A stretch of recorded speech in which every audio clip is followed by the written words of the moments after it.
राधे राधे, जय श्री मन नारायण, हरे कृष्णा। कैसे हैं आप लोग? आशा करती हूँ कि भगवान हरि की कृपा आप सभी पर बनी रहे, आप सभी स्वस्थ हो और अच्छे हो। इसी कामना के साथ आज हम सुनेंगे मनुष्य योनि का भोग, कि किस प्रकार हमें मनुष्य का जन्म मिलता है और उसका क्या भोग भोगना पड़ता है। तो आइए जानते हैं हम कहानी के माध्यम से। एक दरिद्र ब्राह्मण थे जो यात्रा करते करते किसी नगर से गुजर रहे थे। बड़े बड़े महल और अटारियों को देखकर ब्राह्मण वहीं पर भिक्षा मांगने लगे, किंतु उस नगर में किसी ने भी उन्हें 2 मुट्ठी अन्न का दाना तक नहीं दिया। वहां उन्हें बैठे बैठे आखिर दोपहर हो गई तो ब्राह्मण दुखी होकर अपने भाग्य को कोसते हुए जा रहे थे। सोच रहे थे कि कैसा मेरा दुर्भाग्य है, इतने बड़े नगर में मुझे खाने के लिए 2 मुट्ठी अनाज तक नहीं मिला, ताकि मैं रोटी बनाकर कुछ खा लूं। 2 मुट्ठी आटा तक नहीं मिला।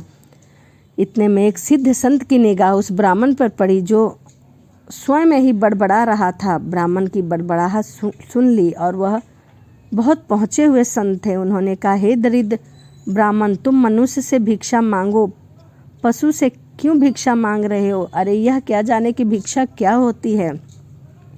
इन सभी बातों को सुनकर ब्राह्मण दंग रह गया और कहने लगा, हे महात्मा, आप यह क्या कह रहे हैं? आपने यह क्या कह दिया? बड़ी बड़ी अटारियों में रहने वाले मनुष्य ही तो हैं जिनसे मैं भिक्षा मांग रहा हूँ। महात्मा बोले, नहीं ब्राह्मण, मनुष्य शरीर में दिखावे वाले वो लोग भीतर से मनुष्य नहीं हैं। अभी भी वो पिछले जन्म के हिसाब से ही जी रहे हैं।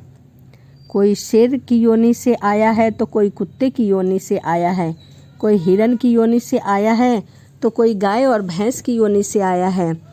उनकी आकृति मानव शरीर की आकृतियों से अलग है, किंतु अभी तक उनमें मनुष्य तत्व निखरा नहीं है, और जब तक मनुष्य तत्व नहीं निखरता तब तक दूसरे मनुष्य की पीड़ा का पता नहीं चलता। दूसरे में भी मेरा प्रभु ही है, यह ज्ञान नहीं होता है इन्हें। तुमने तो मनुष्यों से नहीं पशुओं से भिक्षा मांगी है, पशु तुम्हें भिक्षा कहाँ से देंगे? ब्राह्मण का चेहरा दुख और निराशा से भरा था। सिद्ध पुरुष तो दूरदृष्टि के धनी होते हैं। उन्होंने कहा, देख ब्राह्मण, मैं तुझे यह चश्मा देता हूँ, इस चश्मे को पहन कर जा और कोई भी मनुष्य दिखे उससे भिक्षा मांग, फिर देख क्या होता है। वह दरिद्र ब्राह्मण जहाँ पहले गया था वहीं पुनः गया और योग सिद्धि कला वाला चश्मा पहनकर और गौर से देखा। ओह, वकई कोई कुत्ता है, कोई बिल्ली है और कोई बघेरा है। आकृति तो मनुष्य की है, लेकिन संस्कार इनके पशुओं वाले हैं। मनुष्य होने पर भी मनुष्य तत्व के संस्कार नहीं है इनमें। घूमते घूमते वह ब्राह्मण थोड़ा सा आगे गया तो देखा कि एक मोची जूते सिल रहा है।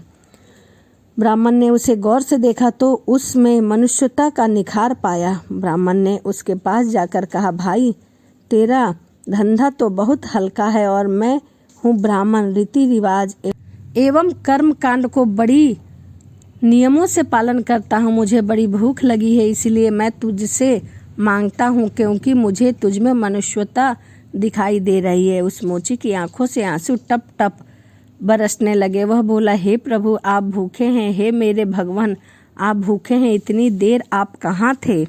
यह कहकर मोची उठा एवं जूते सिलकर टका आना 2 आना जो भी इकट्ठा किया था उसको लेकर हलवाई की दुकान पर पहुंचा और बोला, हलवाई भैया, मेरे इन भूखे भगवान की सेवा कर लो।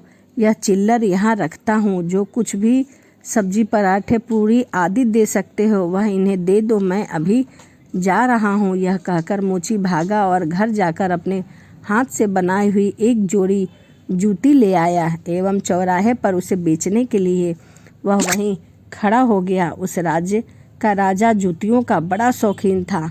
उस दिन भी उसने कई तरह की जूतियां पहन रखी थी, किंतु बनावट उसे पसंद नहीं आया था। किसी का नाप नहीं आया। 2-5 बार प्रयत्न करने पर भी राजा को कोई भी जूती पसंद नहीं आई थी। तो राजा के मंत्री से बहुत क्रोधित होकर बोला, अगर इस बार ढंग की जूती नहीं लाया तो मैं तुझे इनाम बिल्कुल नहीं दूंगा, और ठीक लाना तो मंत्री के बच्चे तेरी तो खैर नहीं है।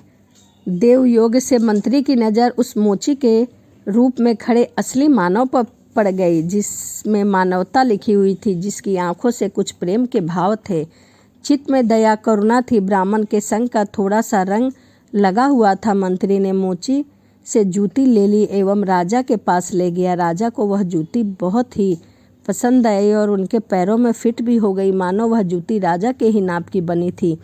राजा ने कहा, ऐसी जूती तो मैंने पहले कभी नहीं पहनी, पहली बार पहनी है। यह जूती किस मोची ने बनाई है? यह जूती जिसने भी बनाई है उसे यहाँ ले आओ। मंत्री बोला, हजूर, यह मोची बाहर ही खड़ा है। मोची को बुलाया गया। उसको देखकर राजा की भी मानवता जाग गई। राजा ने कहा, जूती के तो 5 रुपये होते हैं, किंतु यह 5 रुपये वाली नहीं है, 500 रुपये वाली जूती है। जूती बनाने वाले को 500 और जूती के 500 और कुल मिलाकर 1000 रुपये इनको दे दो। मोची बोला, राजा जी तनिक ठहरिए, यह जूती मेरी नहीं है, जिसकी है उसे मैं अभी यहाँ ले आता हूँ। मोची जाकर विनय पूर्वक उस ब्राह्मण को राजा के पास ले गया और राजा से बोला, राजा जी यह जूती इन्हीं की है। राजा को आश्चर्य हुआ। वह बोला, यह तो ब्राह्मण है, इसकी जूती कैसे? राजा ने ब्राह्मण से पूछा तो ब्राह्मण ने कहा, मैं तो ब्राह्मण हूँ, यात्रा करने निकला हूँ। राजा, मोची जूती को तुम बेच रहे थे, इस ब्राह्मण ने जूती कब खरीदी और कब बेची? मोची ने कहा, हे राजन, मैंने मन में ही संकल्प कर लिया था कि जूती को जो रकम आएगी वह इस ब्राह्मण देव की होगी। जब रकम इनकी है तो मैं इस जूते का मोल कैसे कर सकता हूँ? इसीलिए मैं इन्हें यहाँ ले आया हूँ। न जाने किसी जन्म में मैंने दान करने का संकल्प किया होगा और मुकर गया होऊंगा, तभी तो यह मोची का चोला मिला है। अब भी यदि मुकर जाऊंगा तो न जाने मेरी कैसी दुर्गति होगी। इसीलिए हे राजन, मैं रुपए मुझे नहीं, इन्हें चाहिए। मेरे मन में आ गया था कि इस जूती की रकम इनके लिए होगी, फिर 5 रुपये मिलते हों या फिर 1000 मिलते हों, जो भी है इन्हीं का है। 1000 भी मिल रहा है तो इन्हीं का है। मेरा मन बेईमान नहीं है, इसीलिए मैंने रुपए को नहीं छुआ और असली अधिकारी को ले आया हूँ। हे राजन, यह वही ब्राह्मण है जिनकी यह जूती है। राजा देखकर बहुत हैरान हुआ। ब्राह्मण, मोची से तुम्हारा परिचय कैसे हुआ? ब्राह्मण ने सारी आप बीती सुनाते हुए सिद्ध पुरुष के चश्मे वाली बात बताई और कहा कि राजन, आपके राज्य में पशुओं के दर्शन तो बहुत हुए, लेकिन मनुष्यता का अंश सिर्फ इस मोची भाई में नजर आया है। राजा ने कौतूहल वश कहा, आओ यह चश्मा जरा हम भी देखें। राजा ने चश्मा लगाकर देखा तो दरबारियों में उसे भी कोई सियार दिखा, कोई हिरन, कोई बंदर, कोई रीछ। राजा दंग रह गए कि यह तो पशुओं का दरबार भरा हुआ है। उसे हुआ कि यह सब पशु हैं तो मैं कौन हूँ? उसने आईना मंगवाया और उसमें अपना चेहरा देखा तो वह शेर था। उसके आश्चर्य की कोई भी सीमा न थी। ये सारे जंगल के प्राणी और जंगल का राजा शेर यहाँ भी इनका राज्य बना बैठा है। राजा ने कहा, ब्राह्मण देव, योगी महाराज का यह चश्मा तो बड़ा गजब का है। यह योगी महाराज मुझे कहाँ मिलेंगे?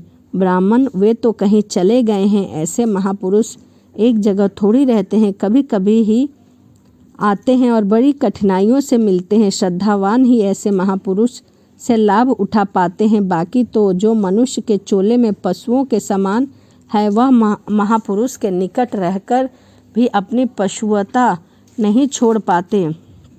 ब्राह्मण ने आगे कहा, राजन, अब तो बिना चश्मे के भी मनुष्यता को परखा जा सकता है। व्यक्ति के व्यवहार को देखकर ही पता चल जाएगा कि वह किस योनि का है और मेहनत करे और दूसरा उस पर हक जताए तो समझ लो कि वह सर्प योनि से आया है। क्योंकि बिल खोदने की मेहनत तो चूहा करता है, लेकिन सर्प उस पर बल मारकर, अधिकार मारकर बैठ जाता है। अब इस चश्मे के बिना भी विवेक का चश्मा काम कर सकता है। और दूसरे को देखो, उसकी अपेक्षा स्वयं को देखो। सर्प योनि से आया है कि शेर की योनि से आया है, यह सचमुच हमने मनुष्यता खिली है। यदि पशुवता बाकी है तो मनुष्यता में भी बदल सकती है।